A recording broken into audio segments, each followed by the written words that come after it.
June 19 വായനാ ദിനം. Pulluvazhi saint Joseph സ്കൂളിലും വായനാ ദിനാഘോഷം വളരെ വിപുലമായ പരിപാടികളോടുകൂടി തന്നെയാണ് സംഘടിപ്പിച്ചിരിക്കുന്നത്. ഓരോ ക്ലാസ് റൂമുകളിലും ഓരോ ലൈബ്രറി എന്ന കൺസെപ്റ്റിലാണ് ഇവർ വായനാ ദിനം ആഘോഷിക്കുന്നത്. വിദ്യാർത്ഥികളിൽ വായനാശീലം വളർത്തുകയും പുസ്തകങ്ങളുമായി കൂടുതൽ അടുപ്പം സൃഷ്ടിക്കുകയും ചെയ്യുക എന്ന ലക്ഷ്യത്തോടെ Pulluvazhi saint Joseph convent senior secondary English medium school ഓരോ ക്ലാസ് മുറിയിലും ലൈബ്രറി എന്ന നൂതന ആശയത്തിന് തുടക്കം കുറിച്ചിരിക്കുകയാണ്. സ്കൂളിലെ പൂർവ്വ വിദ്യാർത്ഥി മേഘ മെറിൻ മാത്യു ആദ്യ ക്ലാസ് റൂമിന്റെ ഉദ്ഘാടനം നിർവഹിച്ചു. അടുത്ത ക്ലാസ് റൂമിന്റെ ഉദ്ഘാടനം ലൈബ്രറിയൻ ദേവികയും, മൂന്നാമത്തെ ക്ലാസ് റൂമിന്റെ ഉദ്ഘാടനം സിസ്റ്റർ സുധയും, നാലാമത്തെ മേഘ മെറിൻ മാത്യുവും അധ്യാപകൻ ഗോപാലകൃഷ്ണനും നിർവഹിച്ചു. സെയിൻറ്റ് ജോസഫ്സ് ഓരോ ക്ലാസ്സിലും ഓരോ ലൈബ്രറി, ഒരു മിനി ലൈബ്രറി എന്ന കോൺസെപ്റ്റ് പ്രസൻറ്റ് ചെയ്യുന്നതിലൂടെ, അത് എക്സിക്യൂട്ട് ചെയ്യുന്നതിലൂടെ കുട്ടികൾക്ക് അവരുടെ സ്ക്രീനിൽ നിന്നോ അല്ലെങ്കിൽ ബാക്കിയുള്ള നമ്മുടെ വേസ്റ്റ് ഓഫ് ടൈം എന്ന ആക്ടിവിറ്റീസിൽ നിന്നും മാറി പുസ്തകങ്ങളിലൂടെ ജീവിക്കാൻ, പുസ്തകങ്ങളിലൂടെ അവരുടെ ലോകം വലുതാക്കാൻ, മനസ്സ് വലുതാക്കാൻ ഇത് വളരെ നല്ലൊരു കാരണമാകട്ടെ, ഇത് നല്ലൊരു തുടക്കമാകട്ടെ. വായിച്ചു വളരുന്ന ഒരു ജനറേഷൻ വീണ്ടും ഇതിലൂടെ ഉണ്ടാകട്ടെ എന്ന് ആഗ്രഹിക്കുന്നു, ആശംസിക്കുന്നു. Thank you. ഓരോ ക്ലാസ് മുറിയിലും വിവിധ വിഷയങ്ങളുമായി ബന്ധപ്പെട്ടതും കുട്ടികളുടെ പ്രായത്തിനും താല്പര്യങ്ങൾക്കും അനുയോജ്യമായതുമായ പുസ്തകങ്ങൾ ക്രമീകരിച്ചിട്ടുണ്ട്. പഠന സമയത്തിന് പുറമെ ഒഴിവു സമയങ്ങളിൽ വിദ്യാർത്ഥികൾക്ക് പുസ്തകങ്ങൾ വായിക്കുവാനും വായനാനുഭവങ്ങൾ പങ്കുവയ്ക്കുവാനും അവസരമൊരുക്കുന്നുണ്ടെന്ന് അധ്യാപകൻ സതീഷ് പറഞ്ഞു. ഇന്ന് വായനാ ദിനം. ഏവർക്കും വായനാ ദിനത്തിൻ്റെ ആശംസകൾ. അക്ഷരം കൂട്ടി വായിക്കാൻ പഠിച്ച താൾ മുതൽ നാം മനസ്സിലാക്കുന്ന ഒരു സത്യമുണ്ട്. ഒരു നല്ല പുസ്തകം തുറക്കുമ്പോൾ ഒരു ജാലകമാണ് തുറക്കുന്നത്, അറിവിൻ്റെ ജാലകം. കേരളത്തിലെ ഗ്രന്ഥശാലയുടെ അമരക്കാരനായ ശ്രീ P.N. പണിക്കരുടെ ഓർമ്മദിനത്തിൽ നമ്മൾ മനസ്സിലാക്കേണ്ട ഒരു കാര്യമുണ്ട്. അദ്ദേഹത്തിൻ്റെ വാക്യം: വായിച്ച് വളരുക, ചിന്തിച്ച് വിവേകം നേടുക. ഈ കാര്യങ്ങൾ ഇന്നത്തെ തലമുറ അറിഞ്ഞിരിക്കേണ്ടതാണ്. നമ്മുടെ പ്രിയപ്പെട്ട എഴുത്തുകാരുടെ വരികളിലൂടെ നാം നടന്നു ചെല്ലുമ്പോൾ നമുക്ക് ഭാവനയുടെ ഒരു വലിയ ലോകം കാണാൻ സാധിക്കും. ഉദാഹരണത്തിന് MTയുടെ വരികളിലൂടെ നാം സഞ്ചരിച്ചാൽ നീളാനദിയുടെ കുളിരും അതുപോലെ തന്നെ നാലുകെട്ടിൻ്റെ തകർച്ചയും അതിൻ്റെ വിരഹവുമെല്ലാം നാം അറിയുന്നു. ONVയുടെ നാട്ടിടവഴികളും മാധവിക്കുട്ടിയുടെ നീർമാതളപ്പൂക്കളും തകഴിയുടെ കുട്ടനാടൻ കായലിൻ്റെ കായൽക്കാറ്റിൻ്റെ നനവും എല്ലാം നമുക്ക് തൊട്ടറിയാൻ സാധിക്കും.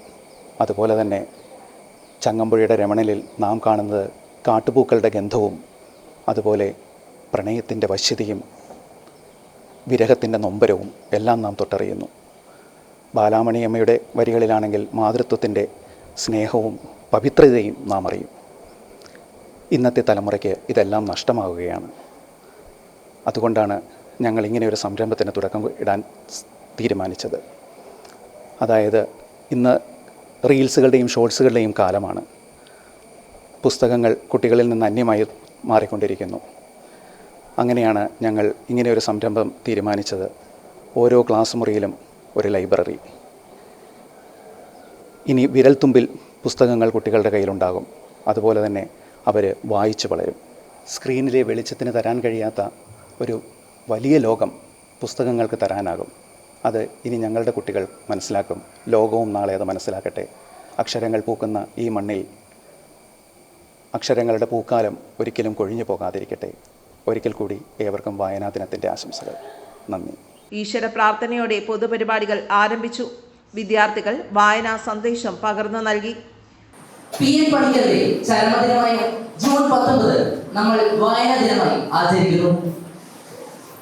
തൊട്ടാൽ മറിയുന്ന പുസ്തകത്താളുകൾക്ക് എത്ര വ്യക്തം പറയുവാനാകുമെന്നറിയുമോ? ഓരോ പുസ്തകത്തിലും എഴുത്തുകാരൻ തന്റെ ആത്മാവിന്റെ അംശത്തെ നിക്ഷേപിച്ചിട്ടുണ്ട്. കാണാത്ത ലോകം കാണിക്കുകയും കേൾക്കാത്ത ശബ്ദം കേൾപ്പിക്കുകയും കഴിയുന്ന മാന്ത്രികരാണ് പുസ്തകങ്ങൾ. വായന ചിന്തയുടെ ചക്രവാളത്തിൽ അനന്തമാക്കുന്നു, മാനവികതയെ ഉദ്ദീപിപ്പിക്കുന്നു, ഹൃദയം ആർദ്ര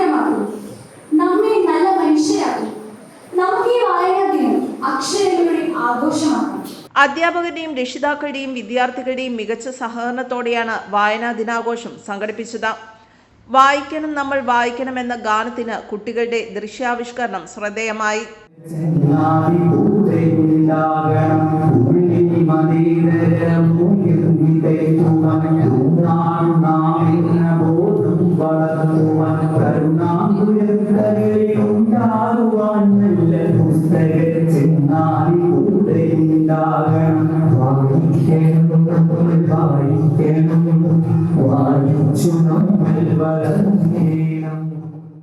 മൊബൈലിന്റെ ഉപയോഗം കുറിച്ച് വായനയുടെ പ്രാധാന്യം മനസ്സിലാക്കുന്ന സ്ക്രിപ്റ്റും കുട്ടികൾ അവതരിപ്പിച്ചു.